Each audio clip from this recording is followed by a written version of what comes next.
এরকম সার্ভিস সেন্টারটা একদম ইয়ামাহার যে শোরুমটা আছে মোটরসাইকেল গ্যালারি, সেই শোরুমের পাশেই। এটা হচ্ছে মূলত চৌমুনির একটু আগে, আগ্রাবাদ থেকে যদি আসেন এক্ষেত্রে। তো গিয়ে দেখি যে সার্ভিস সেন্টার বন্ধ। তো পরবর্তীতে অনেকক্ষণ অপেক্ষা করার পর হচ্ছে ওনারা আস্তে আস্তে আসে এবং আমার গাড়ির পাশাপাশি অন্যান্যরাও হচ্ছে ওনাদের বাইক নিয়ে এসেছে। তো যারা সার্ভিসের লোকজন আছে তারা এসে হচ্ছে প্রথমে আস্তে আস্তে সব কিছু ওপেন করা শুরু করে। আমার গাড়িটা হচ্ছে দ্বিতীয় সিরিয়ালে ছিল, যেহেতু আগে থেকে আমার অনলাইনে বুকিং দেওয়া ছিল। তো ফার্স্টে হচ্ছে ওনারা সাইডের যে বডি পার্টগুলো আছে বা কিটগুলো আছে সেগুলো হচ্ছে খোলা শুরু করে, কারণ গাড়িটা হচ্ছে প্রথমে ওয়াশ দিতে হবে। তো ওয়াশের আগে হচ্ছে ওনারা যে কিটগুলো আছে এগুলো খুলে নেয়। আমি যেহেতু সার্ভিস করতে এসেছি এক্ষেত্রে একটা ইয়ামাহা লুব এবং ইয়ামাহার অয়েল ফিল্টার নিয়ে নিই। তো ফার্স্টে ওনারা সব কিছু খুলে হচ্ছে ওয়াশে দিয়ে দেয়, যেটা হচ্ছে ওনাদের সার্ভিসের প্রথম কাজ।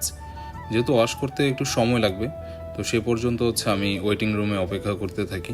তো ওয়াশ শেষ করে